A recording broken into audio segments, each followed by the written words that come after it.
Assalamualaikum sahabat, bagaimana keadaan kalian hari ini? Kami doakan semoga sehat selalu.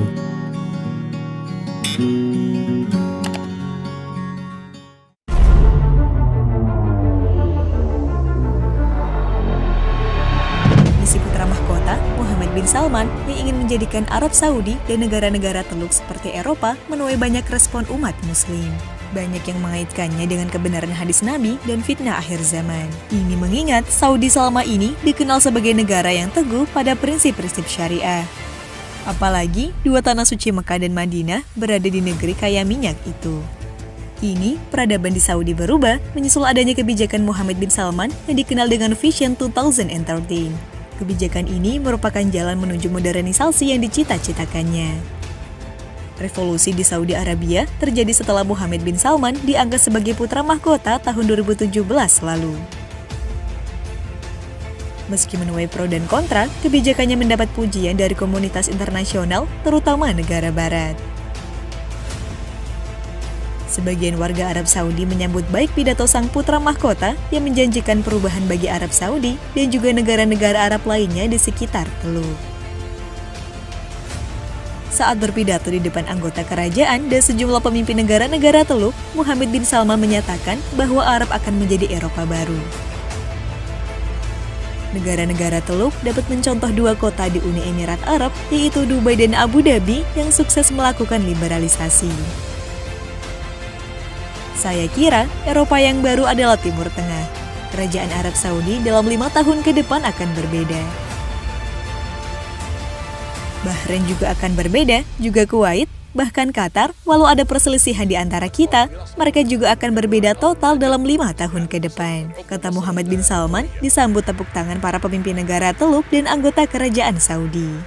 Begitu juga Uni Emirat Arab, Oman, Lebanon, Yordania, Mesir, Irak, dan kesempatan yang mereka miliki. Jika sukses memulainya dalam 5 tahun ke depan, kata Muhammad bin Salman, negara lain akan mengikuti dan renaissance global atau perubahan besar dalam 30 tahun ke depan adalah Timur Tengah. Ini adalah peperangan Saudi, peperanganku di bawah kendaliku, dan aku tidak mau mati sampai aku melihat Timur Tengah di posisi terdepan dunia. Dan aku yakin tujuan ini akan 100% tercapai, tegas Muhammad bin Salman dengan mimik wajah serius. أنا أعتقد أن أوروبا الجديدة هي الشرق الأوسط.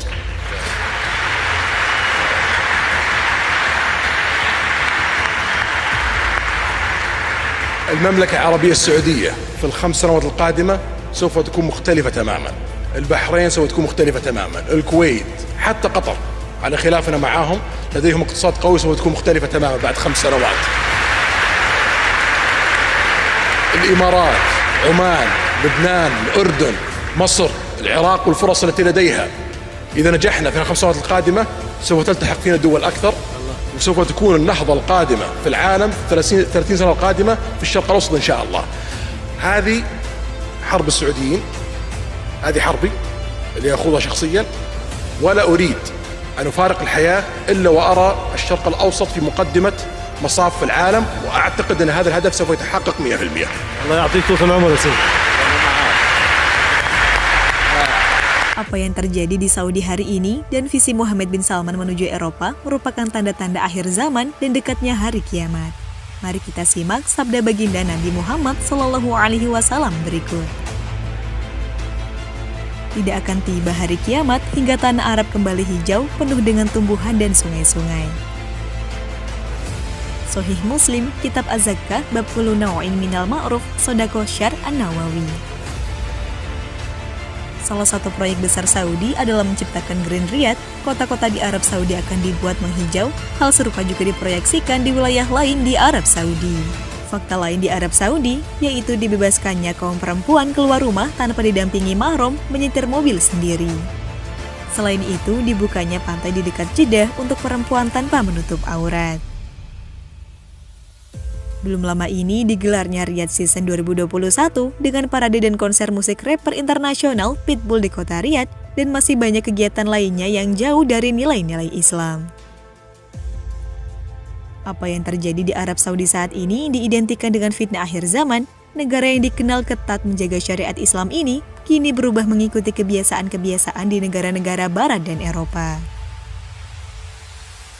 Sungguh, kalian akan mengikuti jalan orang-orang sebelum kalian, sejengkal demi sejengkal, dan sehasta demi sehasta, sampai jika orang-orang yang kalian ikuti itu masuk ke lubang zep yang sempit sekalipun, pasti kalian pun akan mengikutinya.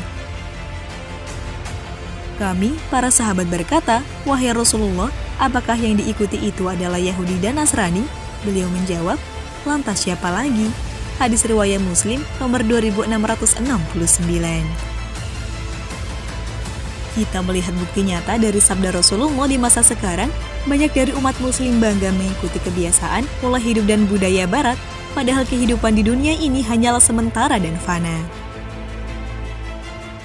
Jika memperhatikan isi pidato Muhammad bin Salman terkait misi liberasi negara Arab tersebut, ada 3 negara yang tidak disebutnya. 3 negeri ini adalah negara yang pernah disebut oleh Rasulullah SAW dalam sabda beliau. Ketiganya adalah Yaman, Suriah, dan Palestina. Tidak ada Yaman dan Syam atau Palestina dan Suriah dalam proyek liberasi ini. Rasulullah SAW menyatakan, negeri yang aman ditempati untuk keselamatan iman saat terjadi fitnah akhir zaman adalah Yaman, lalu yang paling utama adalah Syam. Dari Ibnu Umar, ia berkata, Nabi SAW bersabda, "Ya Allah, berkatilah kami pada negeri Syam kami dan negeri Yaman kami." Ibnu Umar berkata, para sahabat berkata, juga untuk negeri Najd kami. Beliau kembali berdoa, "Ya Allah, berkatilah kami pada negeri Syam kami dan negeri Yaman kami." Para sahabat berkata lagi, juga untuk negeri Najd kami. Ibnu Umar berkata, beliau lalu berdoa, di sanalah akan terjadi bencana dan fitnah, dan di sana akan muncul tanduk setan. Hadis riwayat Al-Bukhari nomor 979. Dari Abu Darda radhiyallahu an, dia berkata, Rasulullah SAW berkata, "Di saat tidur aku melihat tiang-tiang kitab iman telah diambil para malaikat dari bawah kepalaku. Aku sangka iman akan tercabut dari muka bumi ini. Kemudian aku ikuti arah pandanganku, lalu cahaya itu ditegakkan ke arah Syam. Tidakkah iman akan tetap ada di negeri Syam di saat terjadi fitnah?" Hadis riwayat Ahmad nomor 21.733 disahihkan oleh Arnaud. Najd atau Najd adalah wilayah di pusat negara Arab Saudi dan tempat di mana ibu kota negara tersebut berada. Najd merupakan bagian tengah dari semenanjung Arab. Di sebelah barat, Najd dibatasi oleh pegunungan Hijaz, di sebelah timur oleh wilayah historis Bahrain, serta di utara oleh Suriah dan Irak. Itulah beberapa informasi seputar ramainya pidato sang putra mahkota Arab Saudi tentang visinya menjadikan negeri Arab seperti Eropa.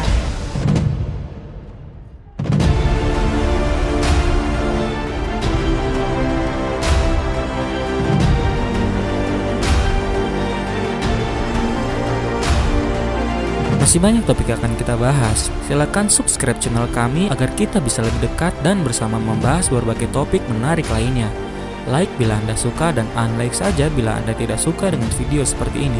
Terima kasih telah menonton dan sampai jumpa.